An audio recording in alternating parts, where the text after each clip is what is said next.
Life Adventure News. Australia will close the border between its two most populous states from Tuesday, following a surge in coronavirus cases in Victoria. This is the first time the border with neighbouring New South Wales has been shut in 100 years. Movement was last blocked between the two during the Spanish flu. On Monday, Victoria Premier Daniel Andrews announced the news and said the closure would be for an indefinite period.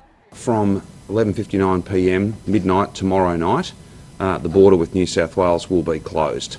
That is the result of a phone hookup between the Prime Minister and the Premier of New South Wales and myself just an hour or so ago.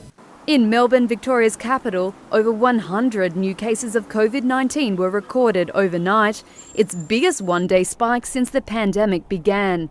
Authorities have enforced strict social distancing orders in 30 suburbs, and 9 public housing towers are in complete lockdown. The towers are home to some of the most vulnerable in society.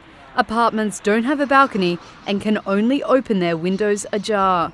Some video showed help banners posted on apartment windows. Andrews has defended his decision to put the buildings under lockdown, promising 2 weeks of free rent and hardship payments to the residents. The 9 towers in Melbourne are home to some 3,000 residents who will be in lockdown for at least 5 days, as many residents tested positive for the virus. Police have been stationed on each floor of the towers. Staying inside your flat, inside your unit, is the safest and best thing to do. It's not pleasant, I know it's challenging.